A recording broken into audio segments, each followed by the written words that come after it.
ஒரு அழகிய கிராமத்தில் பூபதி என்ற சிறுவன் தனது தந்தை, தாய் மற்றும் தங்கை தோண்டியுடன் வாழ்ந்து வந்தான்.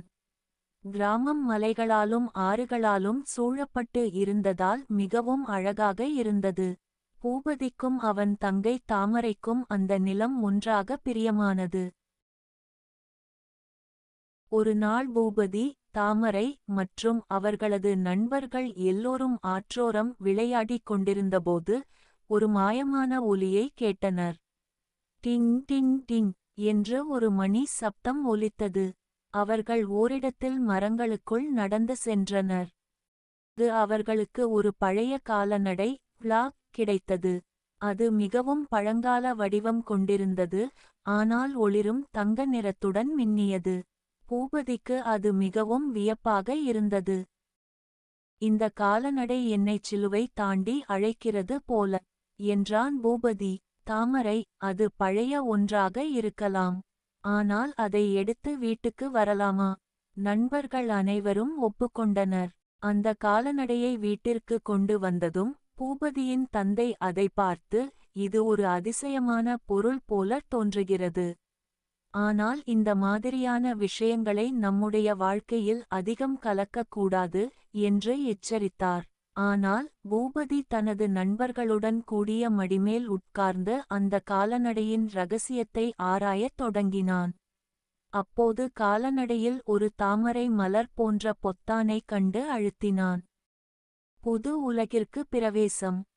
ஒரு கணத்தில் பூபதி மற்றும் அவனது நண்பர்கள் அனைவரும் வளைந்து மாறுபட்ட ஒரு உலகில் இருந்தனர்.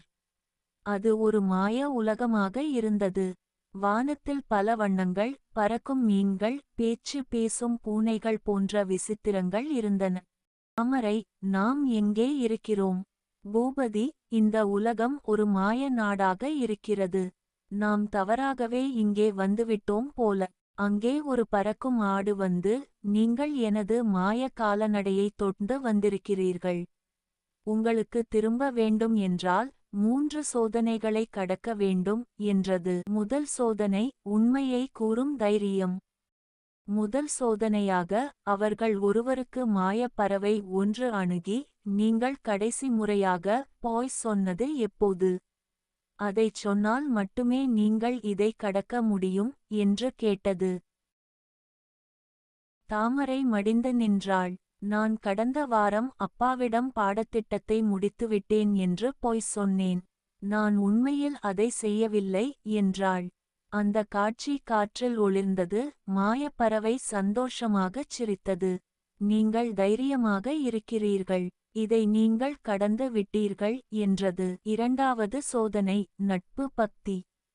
அடுத்த சோதனையில் ஒரு பெரிய பாறை ஒன்று அவற்றின் பாதையில் விழுந்தது. இந்த பாறையை எல்லோருக்கும் சேர்ந்து நீக்க வேண்டும். உங்களது நட்பும் ஒற்றுமையும் இங்கே சோதிக்கப்படும் என்று ஒலித்தது. பூபதி, தாமரை மற்றும் மற்ற நண்பர்கள் அனைவரும் ஒன்றாக பாறையை தள்ளத் தொடங்கினார்கள். சிலர் களைப்படைந்தாலும் மற்றவர்கள் உதவினர். அனைவரும் சேர்ந்து முயற்சி செய்ததால் பாறை நகர்ந்தது. அவர்கள் வெற்றிகரமாக அடுத்த கட்டத்தை அடைந்தனர். கடைசி சோதனை, தயவுடனான செயல். மூன்றாவது சோதனையாக அவர்கள் ஒரு காயப்பட்ட குட்டி மானை கண்டனர். இந்த மானத்திற்கு உதவாமல் நீங்கள் உங்கள் பயணத்தை தொடர முடியாது என்ற ஒரு குரல் ஒலித்தது. தாமரை மற்றும் பூபதி மானத்திற்கு தண்ணீரை கொடுத்தனர்.